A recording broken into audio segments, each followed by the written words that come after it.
Subscribe Prudent social media channel and press bell icon for latest notifications. Unseasonal rain की वजह से जो नुकसान सभी मिर्चीज़ को हो रहा है या मैंगो को हो रहा है या कैश्यू को हो रहा है, इसमें जो भी कैपेसिटी बिल्डिंग के थ्रू, अवेयरनेस के थ्रू हम फार्मर्स को एजुकेट कर रहे हैं, वो क्या मेजर लें। जैसे फ्रूट फ्लाई का वो बढ़ा हुआ है, इन्फेक्शन बढ़ा हुआ है, तो हम फार्मर्स को कह रहे हैं कि आप मैंगो के ट्रीज़ में ट्रैप आता है, फ्रूट फ्लाई ट्रैप का आप इस्तेमाल कीजिए।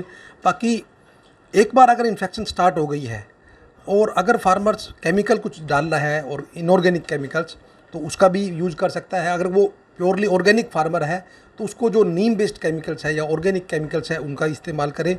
पर इसके बावजूद भी, सब कुछ सावधानी के बावजूद भी, फिर भी फार्मर्स को नुकसान हो रहा है। इस बार आप देख लो कि इन जनरल जो मैंगो की जो प्रोडक्शन है वो भी कम है, कैशू की प्रोडक्शन भी कम है, क्योंकि 12 के 12 महीने बारिश हुई है।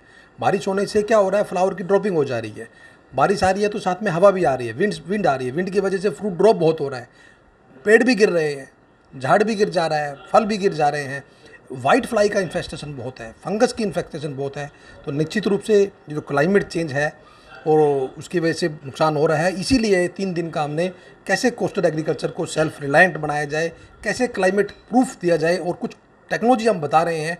और आज बहुत बड़ा एक जो सबसे प्रोजेक्ट लीडर है डॉक्टर एम प्रभाकर, जो क्लाइमेट चेंज के ऊपर काम कर रहे हैं पूरे भारतवर्ष के अंदर, आज वो उनका लीड लेक्चर है, अभी 10 मिनट के बाद स्टार्ट हो जाएगा।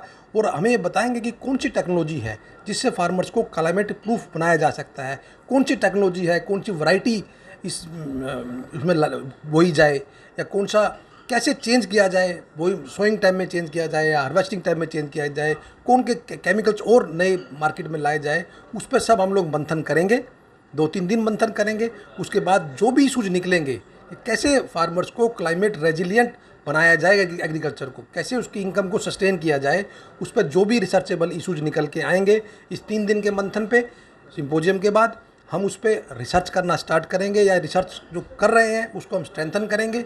अगर हमारे अकेले हम सक्षम नहीं है तो बाकी जो इंस्टीट्यूट्स है कोस्टल रीजन के अंदर, उनके साथ हम टाई अप करेंगे, उनके साथ पार्टनरशिप करेंगे, कोलैबोरेशन करेंगे। और डेफिनेटली से मुझे लगता है 3 दिन के बाद जो भी मंथन के बाद जो रिकमेंडेशन निकलेगी वो फार्मर्स को आने वाले टाइम में बेनिफिट करेगी। सर, गोवन फार्मर्स को उनके क्रॉप चेंज करना चाहिए क्योंकि अनसीजनल अभी चेंज करने की बात हम नहीं करेंगे, इसलिए कह रहे हैं हम मंथन करेंगे। क्रॉप जो आपकी ट्रेडिशनल क्रॉप है वो चेंज नहीं करेंगे, हम कुछ टेक्नोलॉजी में चेंज किए बताएंगे। अब अगर मानक्रोद मैंगो के अंदर अनसीजनल रेन से अगर फ्रूट फ्लाई बढ़ रही है, फ्रूट फ्लाई को कैसे कंट्रोल करे, वो टेक्निक की बात करेंगे। जो गोवन की जो यूनिकनेस है प्रोडक्ट्स की, उनको तो हम स्ट्रेंथन करना चाहते हैं। मानक्रोद मैंगो को हम बढ़ाना चाहते हैं, अल्फांसो मैंगो को हम बढ़ाना चाहते हैं, खोला चिल्ली का एरिया हम बढ़ाना चाहते हैं। जो आपकी ट्रेडिशनल कोकोनट की जो वैरायटी है, बेनोलिम और कैलंगूट, उसको हम बढ़ाना चाहते हैं।